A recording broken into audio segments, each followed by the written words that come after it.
Alright guys, we're live. About to take a ride. I gotta buy a Vice, man. So, thought I'd take you guys along for a ride and talk about some weird shit that just happened.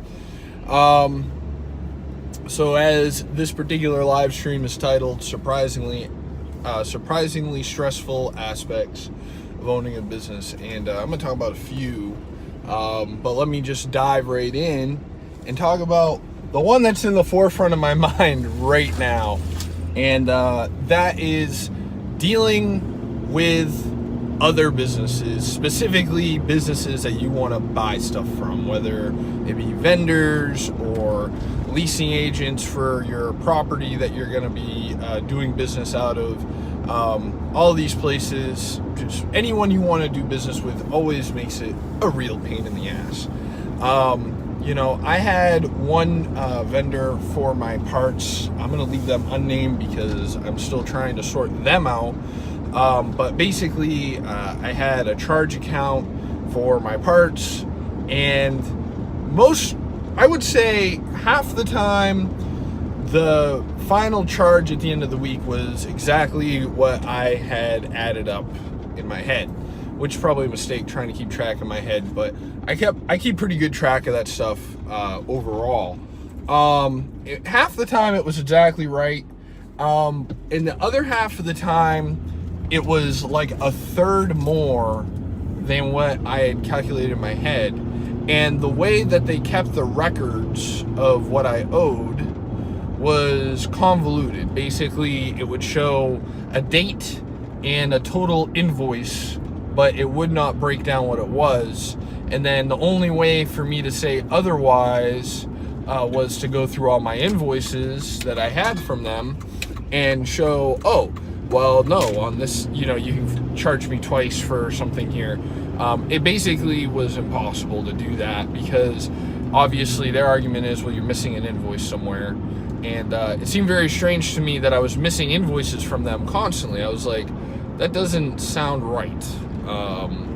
So anyway, long story short is, over Christmas, obviously there was nobody there to take my payment and nobody there to tell me what my final charge was. So it wasn't until after Christmas that I was able to go and sort that all out, which was a time period of 2 weeks. And I finally caught them. I finally found what they were doing.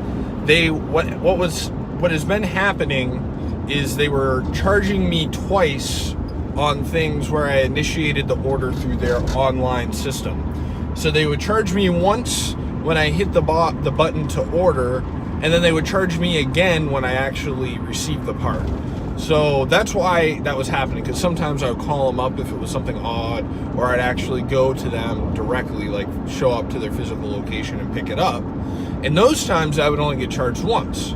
But if I initiated the order through their online system, I'm getting charged twice. And I caught that only because of that 2-week deficit. Basically, there was a day where I only put in one order, and so the amount of the order to the penny showed up twice, and I was able to determine that that's what happened. So right now I'm trying to negotiate how we're going to figure out how much I've been overcharged since I've been working with them, and I've pretty much told them I'm not paying you guys a dime until we figure this out, because there's a good chance you guys owe me money even with that last week's orders that I've put in, and I'm fighting with them to sort that all out. It's very annoying, very stressful. I mean, we're talking about thousands of dollars. We're not talking about like 50, 60 bucks here. I mean, I've been working with this company since July. I've had a total gross sales pushing somewhere close to $100,000 just since July. So that means that it would be nothing that for me to have overpaid in the thousands of dollars to this company, and they're not really doing much to rectify that situation for me and to continue doing business. So I've decided not to do business with them.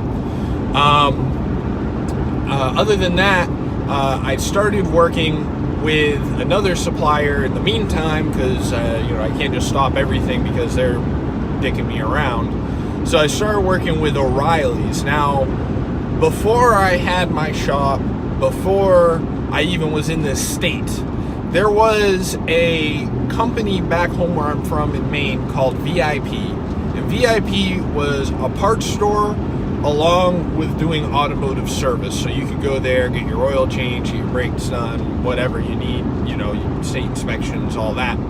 And then they had a parts store side. Then their parts store side got bought by O'Reilly's. And after this happened, being that it was the only parts store in my town, the only other parts store was like a small CarQuest and a Napa, which are much higher priced if you've ever done business with CarQuest or Napa. Although I think now that CarQuest and Advance have merged, and that might not be the case for CarQuest anymore. But at the time, CarQuest and Napa were overpriced, and it seemed like they always had to order whatever part I needed. It was never there. So I always did business with VIP because they were very similar to like an AutoZone. So anyway, O'Reilly bought them out, and I always had trouble getting the actual thing I needed. I would order a part, and it would just not be the part. It would be like, you know, they would say that it interchanged to the car and that it should work, and then I get it, and then no, it doesn't work. I mean, down to stuff like light bulbs, you know, like it was just constantly wrong. And so I got fed up and I stopped using them. And then I came to Virginia, and the O'Reilly stores are standalone stores. I tried them again in Virginia just as a DIY customer, and I bought like a bunch of suspension parts for a Dodge truck, and they couldn't even figure out in the store what I was asking for. You know, like this like very standard stuff. I think I ordered something like a track bar, and it took me hours and hours of dealing with this store just for them to pull up the part. And I just got fed up and I went elsewhere. But I wasn't very happy with O'Reilly, and that's why I haven't worked with them. Now, there's also an Advanced Auto in my town, but the Advanced Auto in my town is pretty much on the verge of going out of business. So I'm not very interested in working. So obviously I can't really work with them because I don't want to have to keep changing my accounts all the time. And then there's a Napa. Now, I had considered working with Napa. I tried to set up a commercial account with Napa, and they just never moved forward, not even as a cash account, which most places you can set up at least a cash account and be a commercial, you know, pro customer pretty easy, so long as you have like a, you know, a federal ID number. Some people do it even without a federal ID number, although I'm not sure how that works. You know, usually if you're not even seeking a credit account, it doesn't take anything to set up as a pro customer. And Napa just never even processed the paperwork on it. They said that they were changing systems to where you do it online, blah, blah, blah, blah, blah. Anyway, I didn't end up doing it. And finally, they just built a new O'Reilly's almost within walking distance of my current shop. So I was like, you know, I'm just going to bite the bullet, work with O'Reilly's, and try and make this work. So I did that the beginning of last week. And so, you know, throughout this week, I've kind of tested them a little bit. I haven't had a whole ton of stuff I've had to order, luckily. But I've probably spent like maybe $400 this week with O'Reilly's, which is small, you know, in comparison to what I normally do. And then today I went in there to try and buy some exhaust parts for a project I'm working on for a customer here. And, you know, there was just a couple of pieces that they didn't have on the shelf, like they were just totally out of stock on. And this is a brand new store. I think most of the employees of the store are brand new to O'Reilly. So I understand there's going to be some hiccups as far as that goes. And so I told them, hey, I need these couple of pieces here. Can you go ahead and order these in? Or I didn't actually say it like that. I should rephrase. I told him I needed these couple extra pieces. Do you have them in the back? And then he goes, he went and looked in the back, so he didn't have them. I said, all right. And he goes, do you want me to order them in for you? And I said, well, yeah, you probably should have them here anyway. You know, not thinking anything of it. And this old man that does the pro customer sales started just tearing into me, telling me, don't push me, you can get a lot out of me, but you won't get anything if you push me. And he's getting in my face and he's yelling at me and everything. And I'm like, whoa, dude. And I looked him in the face and I said, don't you ever fucking talk to me like that. I'll tell you one, and I told him, I said, I absolutely do not deserve to get talked like that, no matter what, but especially because I'm a customer of your store. You should not fucking talk to me like that. You know, I barely even took you guys back as a vendor for me, and you're gonna fucking sit here and give me that attitude? You know, you could just go ahead and fucking kiss this account goodbye. And I fucking walked out. I sat in my truck. I thought about what I was gonna do next. I was pissed, man. And then I thought about it and I realized that isn't the only guy in the store, and most likely the manager of the store is there. So I got back out of my truck and I went inside. I talked to the manager of the store, and the manager of the store is a nice guy, but he doesn't have a lot of experience or anything like that. He's very new to this whole thing. And so, you know, I told him what happened, and he was very apologetic and everything, like you expect. But I pretty much told him, I said, give me these exhaust parts, and if this guy is going to continue working here, then I'm not going to keep my account here. I'm not going to deal with people like that. And he goes, yeah, okay, well, I'll talk to him and see what we can do, blah, blah, blah, blah, blah, blah. And I don't know what's going to happen to the guy. On one hand, you know, I don't want him to get fired. You know, I don't feel like, I'm not that kind of person that wants people to get in trouble. I don't get like that feeling, you know, like when other people are in trouble. But you know, like, you know, some people, like when they see somebody pull over, they want to see them get arrested and all that. I'm not like that. I don't like people to be in trouble, especially when it has to do with me.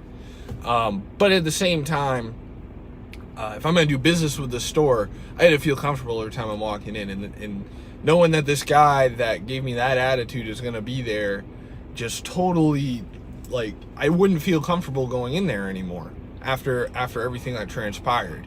So it's kind of one of those things for that store.